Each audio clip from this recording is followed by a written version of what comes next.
Another important tool that we need to use in our age domain activities is the website at archive.org. And if we're attempting to counter de-indexing by Google through a change of ownership, this is quite an effective step to counter that, and it's very important to watch that de-indexing and re-indexing video. So I'm over on Digital Point, and I'm going to scroll down to the domains for sale section here under buy, sell or trade. And of course you need to have watched the where to buy domains video for a much more detailed description of Digital Point and using that service. So I'm going to click on domains, and I'm going to scroll down the page and pick out a domain. So let's have a look at this one here. We have an iPhone in the domain name. Let's have a look at this one.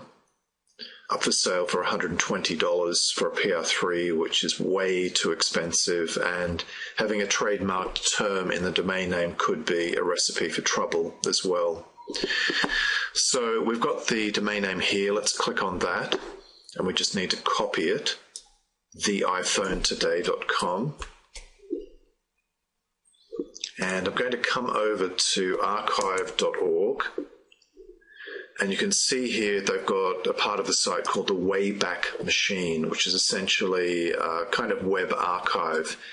Now, it's very important to note that there are a lot of gaps in the records of Wayback Machine, so do not expect every single domain that you put in here to get any result for, because there are many, many holes in the system, and given the size of the web, that's pretty understandable. But we do have one other measure to try to recreate pages as well.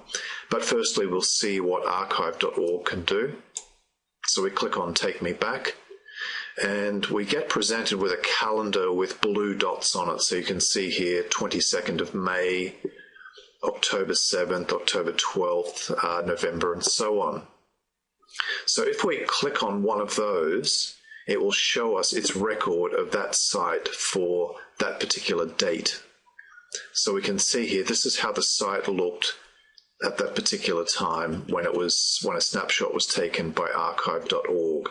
So very easy to copy and paste that content onto the domain, because usually when you get an age domain, there's no content whatsoever. It's empty and you have to rebuild it. So in this case here, we also have pictures, and quite often I notice on archive.org records that you don't get the pictures in there, but this one here from May 22nd last year does have the pictures and content in there. So if we have a look, so that was May 22nd, let's have a look at November 27th and see if the site has changed. And it does look quite a bit different now, and you can see here it looks like they had a YouTube video or something there, and we're not getting pictures, but we are getting these pictures down here. Yep, they look like videos. So you can see you've got a lot of content there that you can just scrape back and put onto pages. You can either do it in WordPress or just flat HTML pages if you want to recreate that exact page, which gives you a very good chance of the site not being de-indexed by Google. And of course, when an age domain with PageRank gets de-indexed, its value PageRank-wise and ranking as a repurposed money site is completely gone.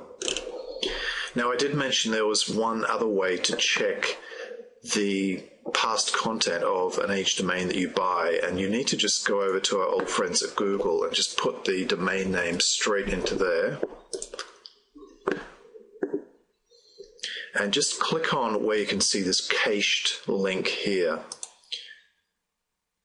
So this was taken from 31st of July. We can see Google's date information up here. And we can see actually the site had changed the look quite a bit.